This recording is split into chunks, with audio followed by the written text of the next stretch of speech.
Ayun. Takbo ka kasi aking motor. Gagi. Ano ito? Sira ang aking ito. Automatic. Oh. Ano, Odo. Ayan o.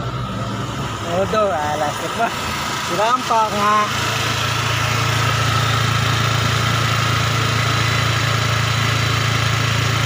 Oh. Hindi automatic. Ay, papatayin.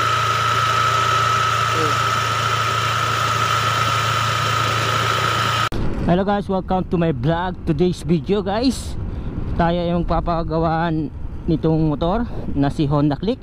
Ang pangalan niya ay si Michelle.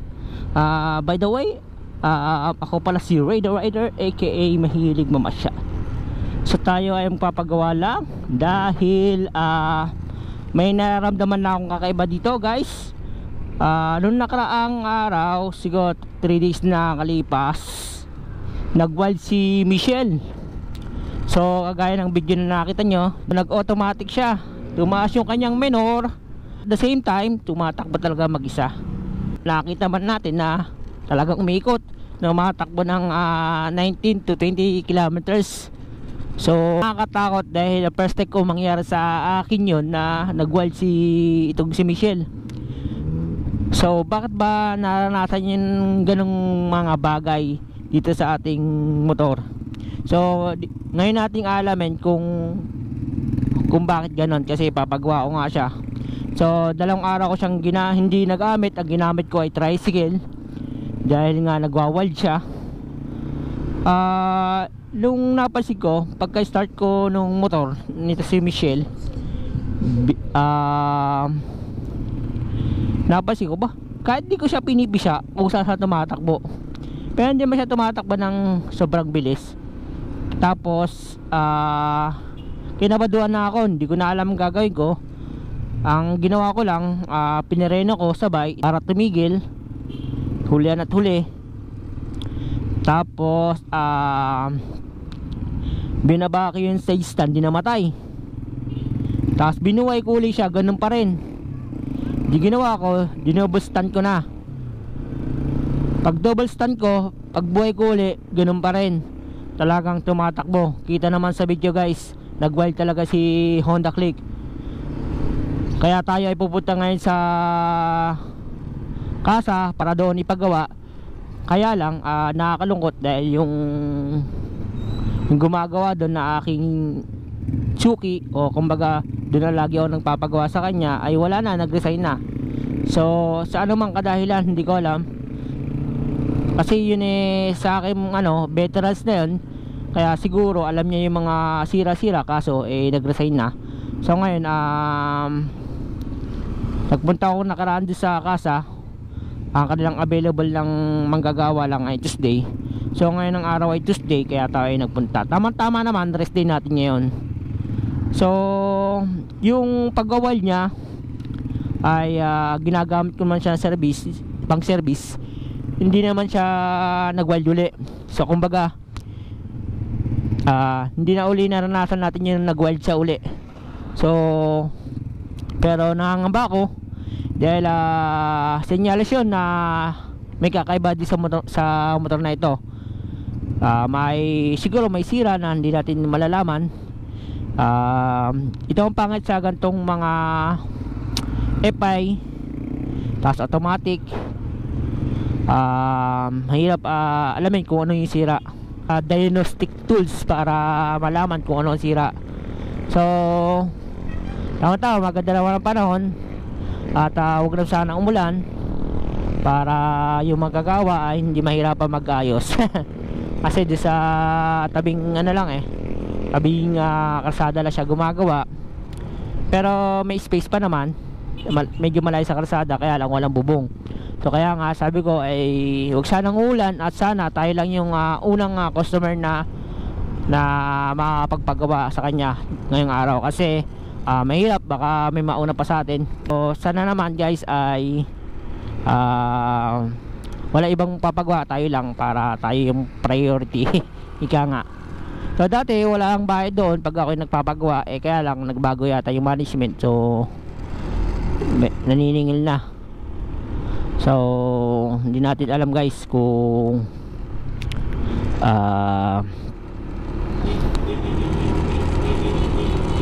ano yung magiging resulta nito. So ang hinanda kong budget dito 5,500 guys. So hinintay ko pa yung sahod. So sumahod ako kahapon. So yun 5,500. Pag na-gas natin yun, wala na tayo pang allowance araw-araw. Bahala na. Ang mahalaga mapagawa ito. At talo kasi ako pagka yung tricycle yung gagamitin ko pan-deliver, masyadong malakas sa gasolina. Parang nakakapagod. Parang bumayay ka maghapon ng tricycle. So medyo traffic, iwasan ko na to. At mukhang may banggaan pa yata. May banggaan niya. Nangyari? Wasak ko. Dito siguro tumapon, tapos napunta ron. May mga pulis. Sino kabanggaan? Baka nagsulo. Kaya pala traffic. Ride safe tayo guys. Pag itong mga itong mga automatic, nakakalungkot dahil magandang klase siya, convenience gamitin, hindi nakaangalay sa body posturing ng ating katawan. Pero pagdating sa maintenance, talagang mamumulubi tayo. Ang maintenance, napakahirap ka magtago araw-araw. Siguro dahil mas una naman yung pagkain. Kaya nga malaking bagay kung tataasin sahod natin manggagawa. Masiraan tayo, at least meron tayong pampagawa, no? So doon na lang tayong papagas kasi ilang bar na to, 5 bars na lang. Siguro abot pa man to guys. So nagpa-flasher sa dito tayo sa liliko sa kanan. Kung ako tatanungin guys kung ano yung bibilin kong motor, gantong automatic or yung underbone na semi-automatic, mas pipiliin ko yung semi-automatic o clutch dahil napakababa lang. Halos ang gagastin mo lang gulong sa kadena, yun lang. Limited lang ang pinapalitan doon sa ganon. Kundi nga lang guys na hindi ko gagamitin sa pan-deliver, hindi ako bibili ng Honda Click 125 Mas pipili ko yung ganyan, yung sniper o kaya yung wave o kaya yung Yamaha Shite. Parang ngayon wala naman ako nararamdaman, pero last time meron talaga. Yung parang ang hirap pigain itong throttle. Pero ngayon smooth naman yung takbo niya. Kaya lang meron talagang mararamdamang lagitik doon sa kanyang makina. Kasi hindi nang malalaman natin mamaya. Saka dating may mekaniko sabi sa akin na isang taon na lang daw tatagal yung ating clutch lining, saka yung ating ang tawag doon, yung panggilid natin. Ito kagandahan pagka nagbumotor ka talagang ramdam mo yung siwi ng hangin na humampa sa'yo guys. Saka yung init din, di ba? Kaya talagang makapit yung ating Honda Click. Gawa ng gulong nating ginagamit ay yung MRF. Talagang subok at matatag. Parang napatak-patak na. Huwag naman sana. Dapat nandun na tayo sa paggawaan bago pumatang ang ulan.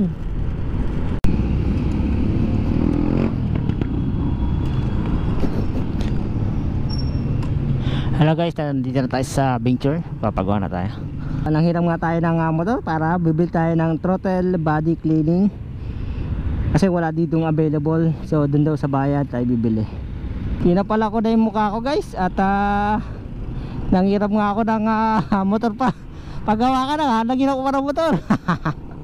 Wow, ganda pala itong NMAX na gamitin ha. First time kuha mo ng NMAX guys. Ito pala ko lang mukha ko dahil matatagalan. Bibili pa tayo ng piyesa. Ang ganda gamitin pa. Ang lakas ng hatak guys. Kung pisa lang Iba talaga NMAX ba. Talaga mahal ang mga maintenance ng ganito guys. Talaga mamumulibi ako. Biro mo, nagas na agad ay 2,475. 2,425. Kaya sa may Jollibee daw.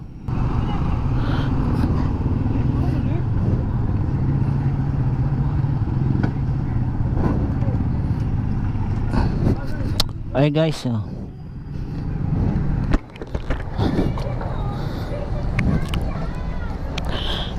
Ano pabili yung throttle body cleaning? Ano kailangan mo? Throttle body cleaning. Total body cleaning. Wala kaming ganun. Tsaka kaya kabili nun. So wala daw throttle body cleaning. Saan tayo dadaan? Pamuntang SSS. Meron kasi daw doong shop. So subukan natin. Sana meron dito para hindi tayo mahirapang maghanap ng throttle body cleaning. Dahan-dahan nga lang tayo. Gawa nang hindi natin to pag-aari. Takot ako gawa ko itong ano, ng, hindi akin eh. Gawa ng mahirap na.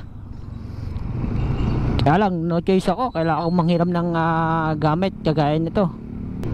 Nakakatakot naman dito. Walang mga parkingan. Ma'am, meron kayo panlinis ng throttle? Wala sir. Cleaner? Patay tayo to. Wala daw dito. Hindi tayo makahanap ng pang throttle panglinis Hindi ko rin alam yun eh. Yung panglinis yun. Baka para likod siguro yun.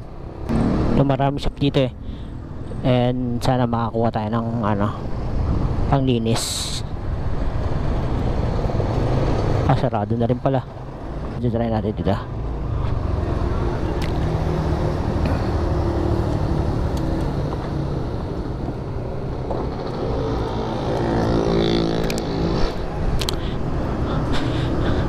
Sir, meron kayong panglinis ng throttle? Ano kailangan? Panglinis ng throttle po. Ito pala yung hinahanap. Throttle cleaner, yan. So, binaklas kasi yung throttle natin, panlinis para linisin. So, ito. Ay, salamat sa kanya na nakabili tayo ng pang throttle. So, dami na pintan to. Pang ano na to. Pang tottling shop na. So babalik na tayo sa pinapagawa natin. Buti na lang medyo magaling yung mekaniko. Matagal ko nang pinapagawa niyan sa tricycle ko pa lang. Buti kilala natin siya at tayo pinairam nito kanyang motor.